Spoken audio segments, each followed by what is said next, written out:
It's still not dawn, and Lucy shivers and pulls the thin jacket closer around her.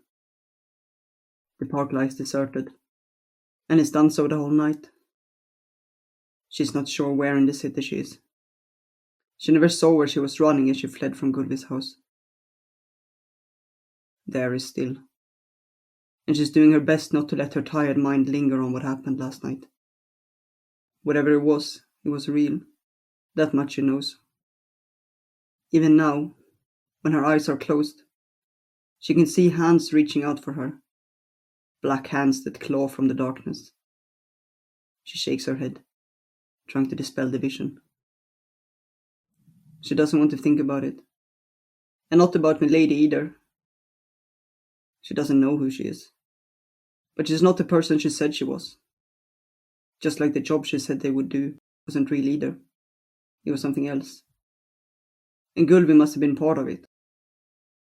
Her mind is too tired to stray any deeper. She just knows she wants to leave it as far behind as possible.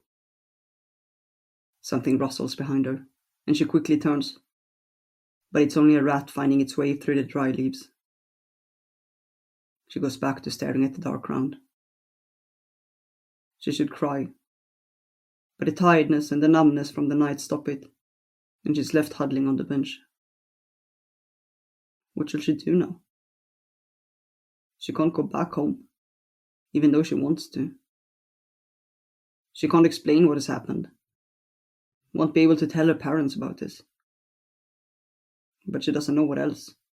None of the movies she's watched have ended like this. She sits there until the first rays of sunlight find their way over the grass. She's just about to pick up her backpack and leave for town when she hears, "Oh, there you are." She turns. Milady is coming towards her, and Lucy grabs her backpack and runs. "Wait!" She hears Milady's footsteps quickening behind her, and soon she has caught up with her, and she grabs her arm. "Wait! Lucy!" Milady leans forward, resting her hands on her knees. "Are you okay? I didn't see you leaving." "Leave me alone!" Lucy pulls away and takes off. "No, wait! Lucy!"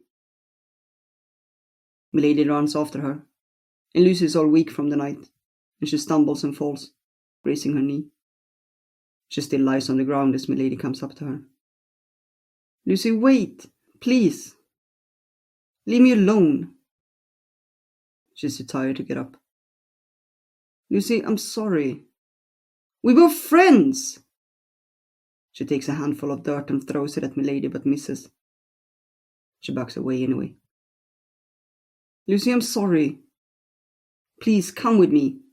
You're not safe here. These things will come after you." "No, we were friends. You don't do that to friends." And then the tiredness and the shock and the evening catch up with her, and she starts to cry. "We were friends. What did you do to me? Who are you?" The rest of her speech becomes a blur as she sobs on the ground. "Lucy, please, come with me. I'll explain. But you can't stay here. Leave me alone." Milady sighs. I just needed someone. And you were there." "But we were friends. What was that?"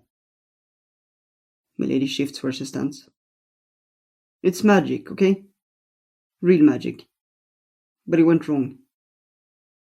Lucy glares at her. "Magic?" "Yes." She's seen movies with magic in them. And somehow she believes Milady. She knows what she saw last night. And she knows she didn't dream it. "And what about me? I bought you. I saw you with Rat and I knew what he would do to you. So I bought you. And you were meant to play a role, but it didn't go as we expected." "Bought me?" "Yeah. So they weren't even friends. All along, Milady had been planning this whole thing." "Lucy, you need to come with me. They will come after you." "I'm not coming with you. You bought me. You wanted to use me." Lucy slowly stands up and clutches her backpack to her chest. Lucy, I know I screwed up, okay? But please, you need to come with me. Lucy looks away. She should leave. But then the hands will appear again when she closes her eyes. And if this really is magic, what if they won't go away? What if something really is after her? She doesn't know anyone else than Milady who could help her. Come with me. You will be the safest with me. I know you don't trust me, but I'm the only one who knows how to get us out of here. Lucy stares at the ground. She can't go back. She can't tell her mom and dad about this. And what else? Shall she just sit on the bench until Rat finds her? She doesn't think she'll survive long on the street. Not after everything she's seen of it. She nods faintly, and Milady sighs in relief. We are not far from home. You can sleep there. You must be tired. Milady buys her a burrito on the way home, and Lucy gobbles it down, only then realizing how hungry she is. Once back at Milady's place, she doesn't even undress but slips underneath the blanket and is asleep before she's even put her head on the pillow. It doesn't take long until the first nightmare comes. Dark hands reach out and try to grab her, and she runs, but there is nowhere to go when she stumbles and wakes up with a scream. A door opens and Milady steps out from another room. Are you okay? What happened? Lucy is already crying, and as Milady sits down on the bed, she throws her arms around her, clinging to the only safety she has. In between the sobs, she manages to tell her about the nightmares, and Milady distangles herself and says, It's nothing dangerous. They can't reach you through the dreams. But Lucy clutches to her even harder. Tomorrow we'll find a way, but for now try to go to sleep. Can you stay? I know it's scary, but the dreams can't do you anything. Try to go sleep now.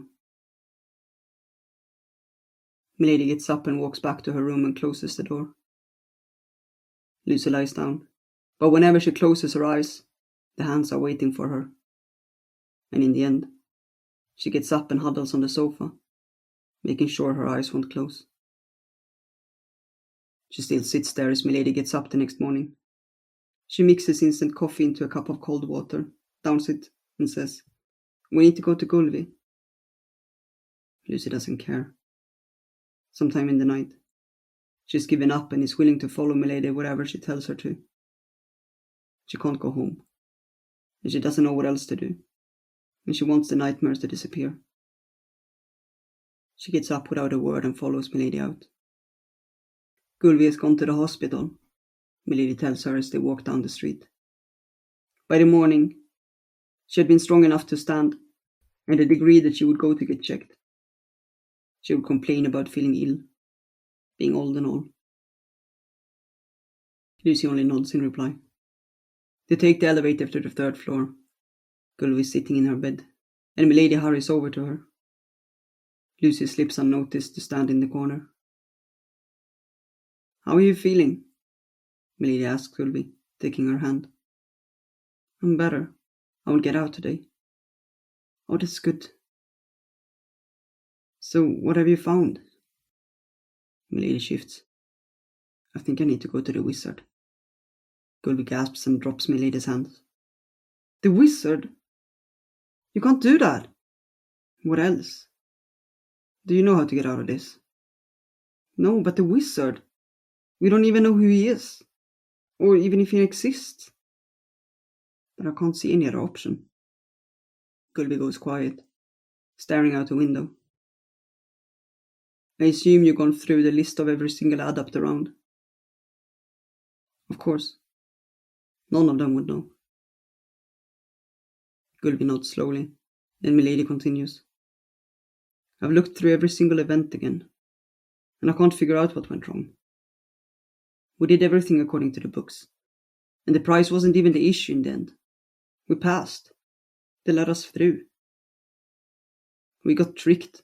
That's the only thing I can see. It was a trap set up by the Shadow Man, maybe even the Guardians. And we still don't know what they want. No idea. I just know that he will come. But it's not like I'm looking forward to that happening. Lucy doesn't understand what they speak about. Only that it has to do with what went wrong. After a while, Gulvi says, "And you think the wizard would be able to help us?" "If not him, who else?" Gulvi nods. "I'll come with you then." "No," Milady puts her hand on Gulvi's. "Stay here. I need to do this." "Nonsense. I'll come with you." "No, you're too weak. Go home and rest. I'll get back and I'll tell you everything." Gulvi sighs. "Okay, at least I'll see if I can find something when you're gone." Lady glances at Lucy. "I think it's better she comes with me," she says to Gulvi. She's seen the Shadow Man too. So maybe the wizard can tell us something about it. Gulvi nods and Lucy shrugs. It doesn't matter any longer. She's staying with Milady, so she might as well follow her around too. We leave tomorrow. They leave after that and return to Milady's basement. The journey to see this wizard is quite long, Milady tells her as they climb through the window. She knows the town he's rumored to live in, and it's 2 days by train.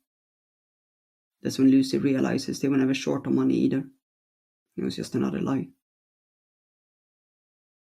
Milady makes them a cup of tea, even heating the water for it, and hands her a cup. "He's a legend among priestesses," she says as she sits down on the sofa. "No one has seen him, or at least no one that I know of. But there are quite a lot of stories about him. Some says he's old, over 300 years, and he has found a way to have eternal life. Others says he's just simply crazy. In any case, no one knows as much about magic as him." Lucy doesn't answer. She doesn't even know if it's true what Milady says. But she can't go back now. Milady is her only option. And Lucy simply sits on the sofa until it's time to go to bed.